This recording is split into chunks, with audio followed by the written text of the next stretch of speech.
सत्व सर्वस्व पुनही ना हरवले कधी तुझे अस्तित्व निखाऱ्यांच्या वाटेवर निघाली कर्तव्य दक्ष ही माऊली आदि माया तू दिव्य शक्ती तू तूच ग सुकन्याशी ही गुणाची धर्मकन्या गुणाची अशी ही धर्मकन्या। हे बघा, आपण खरं खोटं नंतर करूया का? आरती काय म्हणाली? तो 50 एकरचा प्लॉट तिला नकोय आणि तो तिला मलाही द्यायचा नाहीये। मग काय करणार त्याचं? नाटक बास झालं आता। ती काय करणार आहे? माझ्या नावानं महिलांसाठी आश्रम काढणार आहे म्हणे। सगळं मान्य आहे मला, फक्त एक गोष्ट सोडू, आता नवीन जोडीदार नाही, आरती अरुण हेच नाव पुढे ठेवणार मी अगदी मरेपर्यंत। काय व्हायचं ते होऊ दे त्या केसचं, जी काय शिक्षा व्हायची ना ते होऊ दे, अगदी फाशीची शिक्षा झाली ना तरी चालेल, पण तुझे रोजचे हे नाटकाचे प्रयोग नकोत। ताई मी मिळवून देते की हो तुम्हाला पैसा, स्वप्नात सुद्धा बघितला नसेल एवढा पैसा आहे साहेबांच्या नशिबात। थोडे थोडके नाही, चांगले 15 कोटी रुपये मला मिळणार। कोण देणार मला? तुमचे पप्पा। पप्पाच म्हणता ना हो तुम्ही त्यांना। थोडी थोडकी नाही, चांगली 15 कोटींची प्रॉपर्टी घेऊन ठेवली आहे बघा तुमच्या नावावर। असेलही, पण ते सगळे कागदपत्र डॅडींकडे असणार। मिळवून देते की हो कागदपत्र तुम्हाला। कसं शक्य आहे? अहो तुम्ही कामाशी काम ठेवा ना साहेब, नसते भानगडीत कशाला पडताय? हे बिंडो, तू सांगणार आणि आम्ही विश्वास ठेवणार? आणि दिले कागदपत्र आणून तर 15 लाख देणार?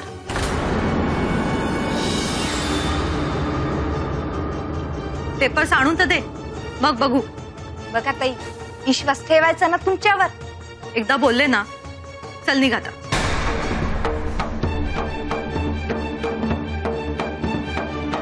ठीक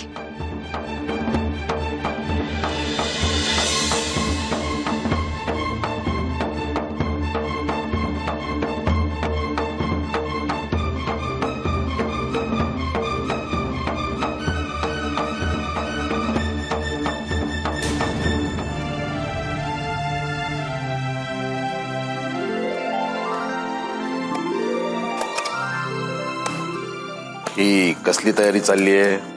बाहेर चालले। तेच विचारतोय, कुठं? कुठे म्हणजे काय? कामाला। सांगितलं होतं ना मी तुम्हाला। अहो आज माझ्या नोकरीचा पहिला दिवस आहे, वेळेवर जायला नको? राधा, तू जर नोकरी करायला लागलीस तर आईकडे कोण बघणार? अप्पा, जर मी लग्न करून सासरी गेले असते तर काय केलं असतं तुम्ही?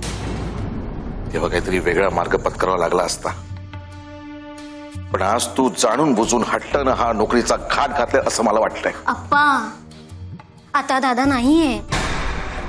अहो वहिनी म्हणाले ती पैसे पाठवेल म्हणून। अहो पण कसे पाठवणार आहे ती पैसे? बाळणपणाची 3 महिने रजा, त्यानंतर कमीत कमी 6 महिने तरी तिची रजा वाढणार। ती बाळाची जबाबदारी घेणार की आपल्या सगळ्यांची? राधा, पण तू नोकरी करणं हा पर्याय नाहीये। अहो अप्पा, मग पैसे कोण कमावणार? गौरी? बघावं तेव्हा ती त्या ग्रह नक्षत्र कुंडल्या यांच्यामध्येच अडकलेली असते। बघावं तेव्हा अशुभ योग आहे, आपल्या या घरावर गंडांतर आहे। अप्पा, अप्पा आपला शुभयोग कधी येणार अप्पा? हे बघ राधा, तू जर नोकरी करायला लागलीस ना तर सावित्रीचे हाल होतील। तिच्याकडे आपण बघायला नको का? अहो गौरी आहे ना, अहो बघेल ती, उगाच तुम्ही तिला लाडावून ठेवू नका।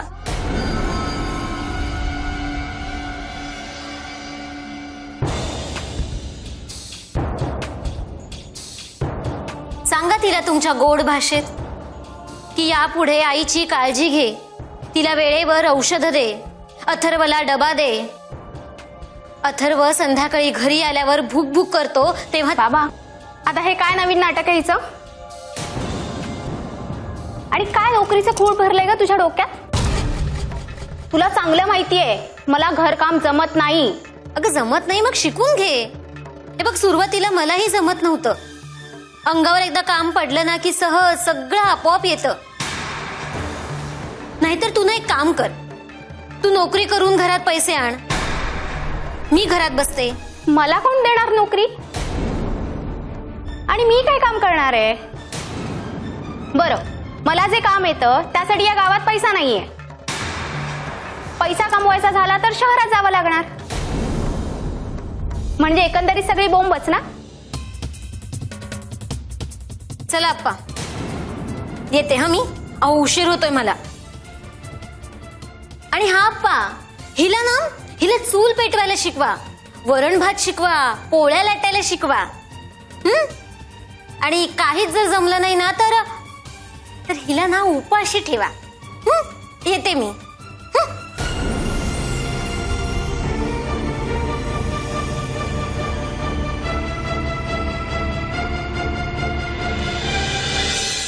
ही 15 कोटींची फाईल आपल्याला नक्की पैसे मिळवून देणार.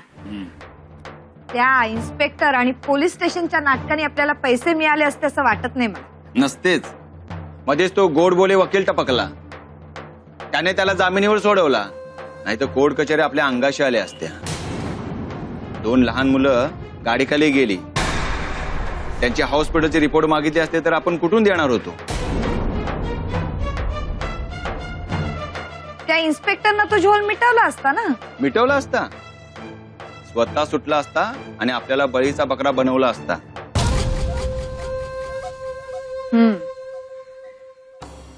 पण त्या रणजितच्या नावावर ही सगळी प्रॉपर्टी असेल हे कसं डोक्यात आलं तुझ्या? मोडत कंपनीत माझे काही मित्र आहेत.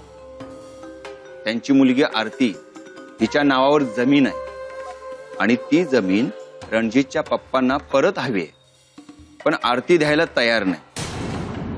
आणि ही बातमी कंपनीत पसरली आणि पसरत पसरत ती माझ्या कानापर्यंत आली. आणि मग तुझ्या डोक्यात प्लॅन शिजला. माझा असा अंदाज आहे, मुलीच्या नावावर 50 एकर जमीन घेणारा बाप मुलाच्या नावावर काहीतरी इन्व्हेस्ट करणारच. मग काय, खिसा रिकामा केला. इंटरनेटच्या बातम्या मिळू लागल्या आणि त्यातल्या 15 कोटीच्या फाईलची हार्ड कॉपी मिळवायच्या मागे आहे. तो ऍक्सिडेंट बनावट होता ना?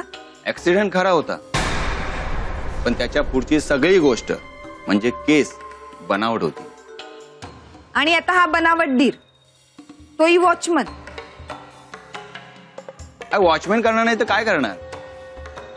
झोपडपट्टीतली अम्मा तू, तुझ्या धीराला साहेब कसा करणार? अरे ते मान्य आहे मला, पण वॉचमन म्हटल्यावर त्या रणजितला संशय आला ना.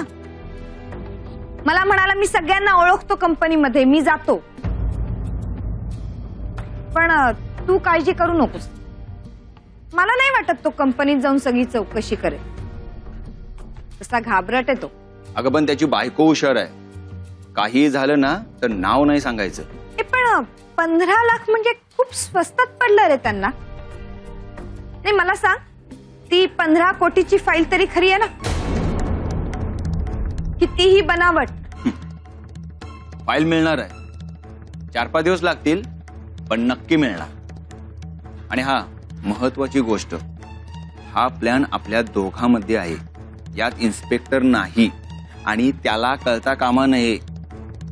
तू फाईलचं नाटक चालू ठेव, त्या इन्स्पेक्टरला शिव्या घाल. आणि हा त्या रणजितच्या बायकोपासून सांभाळून राहा. आणि त्याची बहीण आहे ना ती आरती, तो फार डेंजर आहे.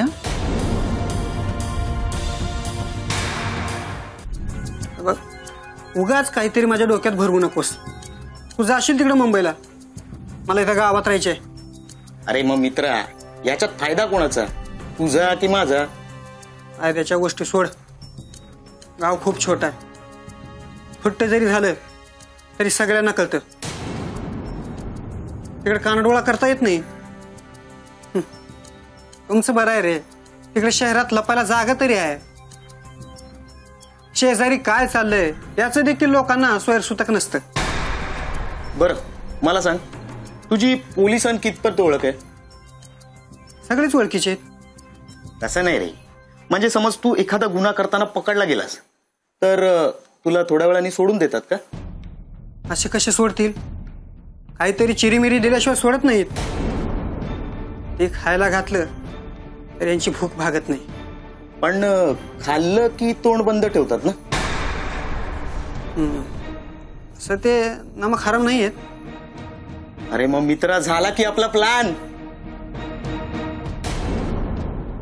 आपला नाही, तुझा. आणि हे बघ, तुझ्या प्लॅन प्रमाणे जर काम करायचं असेल तर तू हे गाव सोडून जायचं नाहीस. बरं ठीक आहे, पण मग आपण एकमेकांबरोबर राहायचं नाहीये. तू माझ्या बरोबर राहा किंवा नको राहू, पोलीस तर मलाच प्रश्न विचारणार आहेत. अरे गावात काही गुन्हा घडला तरी सगळ्यात अगोदर पोलीस स्टेशनला मला हजेरी द्यावीच लागते. हो, रेकॉर्डच आहे आपलं तसं. हे बघ, असं घाबरून चालणार नाही. आणि ना, आता जास्त लेट करून सुद्धा चालणार नाही. हे बघ, तू मला इथे बोलवलंस म्हणून मी इथे आलो. हा, आता जर तुला माझा प्लॅन झेपत नसेल तर तसं मला सांग. आपलं काय, मी कळती. आणि तुझं काय रे, तुझा तुझ्या काकाच्या वखारीत लाकडं तोडायला.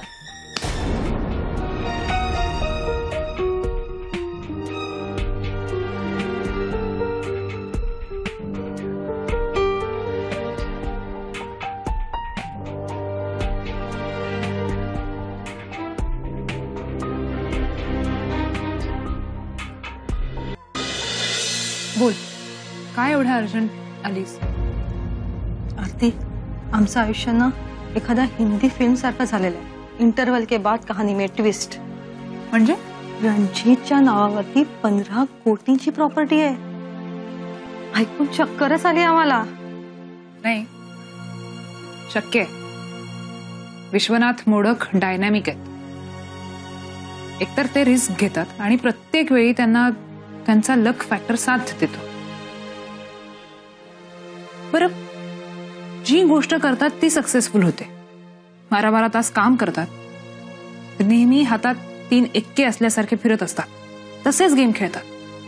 ऑलवेज कॅपिटल आहे. अख्ख्या दुनियेला तुच्छ मानतात ते. पण ना आता त्यांचा डाऊनफॉल चालू झालाय. ह्याच्या आधी त्यांच्या हातून चुका होत नव्हत्या, पण त्यांनी तुला सहीचं विचारलं ना ही त्यांची पहिली चूक. आणि तू त्यांना नाही म्हणालीस ना म्हणून ते डिवचले गेलेत. आता तर त्या चुकांवर चुका करणार. नाही, त्यांच्या चुकीची शिक्षा ते भोगतील. पण आपल्या समोरचा सगळ्यात मोठा प्रॉब्लेम आहे शारदाम्मा. मला एक गोष्ट कळत नाहीये, ही 1.5 दमडीची सडक छाप बाई हिच्याकडे डॅडींच्या ऑफिस मधले पेपर्स कसे येणार आहेत? म्हणजे तिचा सोर्स काय आणि तो तिला कसा मिळाला? हो यार, म्हणजे 15 कोटीच्या प्रॉपर्टीचे पेपर्स आणि ती 25 लाखावरनं 15 लाखापर्यंत आली. नक्कीच काहीतरी गोंधळ आहे. पण यार आरती, 15 कोटी हे ऐकूनच मी हरकून गेले आहे. म्हणजे मी तर स्वप्नच बघायला लागले आहे. नाही रेणू, या सगळ्या गोष्टींमागचा मास्टर माइंड कोण आहे हे शोधून काढायला हवं आपण. नाही म्हणजे बघ, तिच्या म्हणण्याप्रमाणे आपण एका हाताने 15 लाख द्यायचे आणि हे सगळे पेपर्स घ्यायचे. पण मुळात हे सगळे पेपर्स ऑथेंटिक आहेत का नाही हे कुठे माहिती आपल्याला? ते चेक करायला नको? अगं पण 15 लाख काय, 15,000 सुद्धा नाही आहेत माझ्याकडे तिला द्यायला. आणि हे मी तिला निक्षून सांगितलेलं आहे. तरी पण माझ्यावरच उपकार केल्यासारखे हावभाव तिच्या चेहऱ्यावर होते. एक मुस्काटात ठेवून द्यावीशी वाटत होती मला.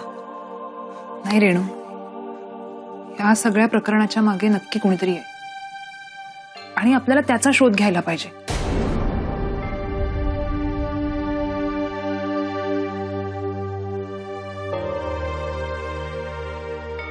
हो, पण तो जोवर मिळत नाहीये ना तोवर आपल्याला तिच्याशी नीटच वागावं लागेल, म्हणजे तिला संशय नाही येतं कामा. नीट वागायला हवं. अगं ती बाई माझ्या घरी येते आणि सोफ्यावरती फटकल मारून बसते ना, तेव्हाच ती माझ्या डोक्यात जाते. वरती चहा काय मागते. परवा तर माझ्याकडे खायला मागत होती. मी म्हटलं बाई तू ना केस मागे घे, मी तुला 5 स्टार मध्ये जेवायला घालते. तर वर तोंड करून मला कशी म्हणते माहितीये, मॅडम तुम्हीच मला 15 लाख द्या, मी तुम्हाला ट्रीट देते. काय असं म्हणाली ती? हो. ती 1.5 दमडीची सडक छाप बाई तिच्या तोंडी ट्रीट देते असा शब्द आला? हो. अगं हो यार, म्हणजे माझ्या लक्षातच नाही आलं. आता ती पेपर्स द्यायला येईल ना त्यावेळेस ट्रॅप करूया तिला. नाही, 1 मिनिट, जरा शांत डोक्याने विचार कर. म्हणजे आपल्याला तिच्या थ्रू त्या मागचा मास्टर माइंड शोधायचा आहे, त्यामुळे तिला संशय येऊन चालणार नाही. हे बघ, तू शब्द जपून वापरत जा तिच्या समोर. थोडक्यात बी केअरफुल. ओके?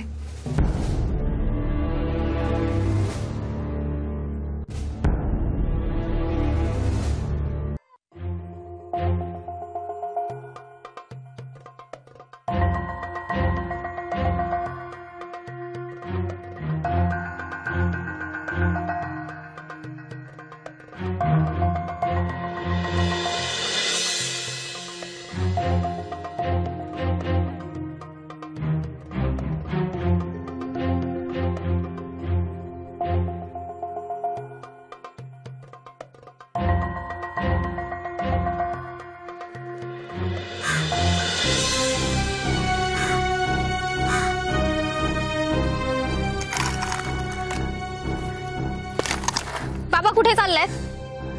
ह्या ज्या निरुपयोगी वस्तू आहेत ना यांची आज मी होळी करणार आहे.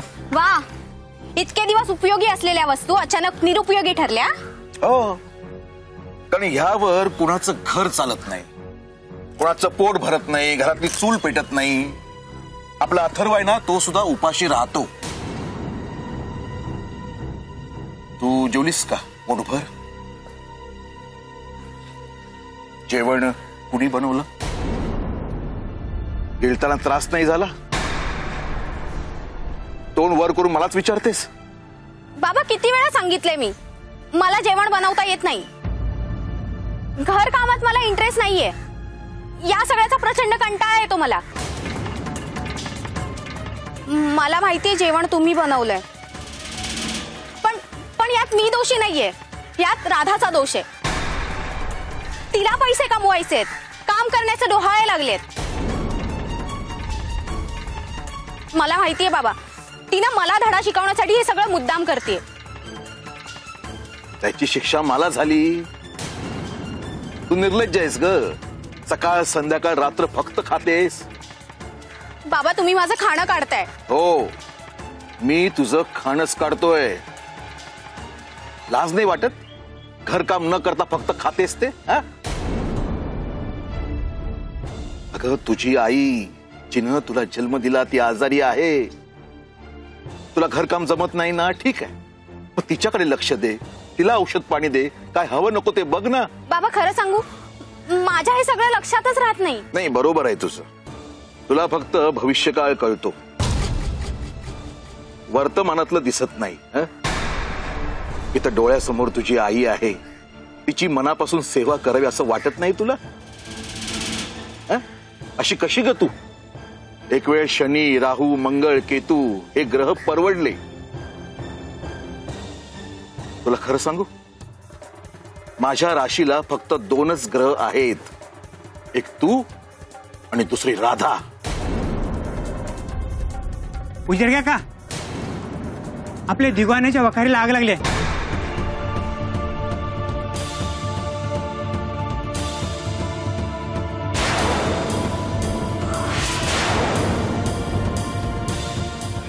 हो, अरे बाबा, पण दिघ्या वखारीच्या आत तर नव्हता ना? चल चल चल.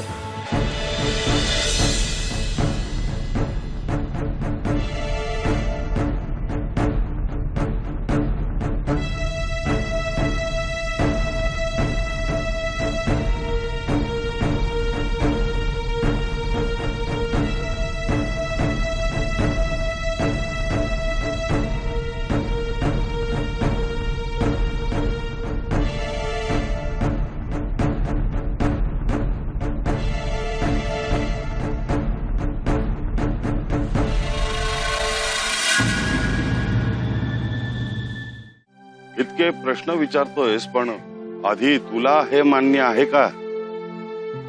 तू जाऊन भेटलास तिला? तू स्वतः आरतीला जाऊन भेटलास का? सगळे प्रयत्न करून झाले, शेवटी तुला सांगतोय. अरे निदान तू तरी. तिचं म्हणणं काय आहे हे पहा, तिला ती जागा का हवीये? हे बघ, तू ना काहीतरी लपवतोयस.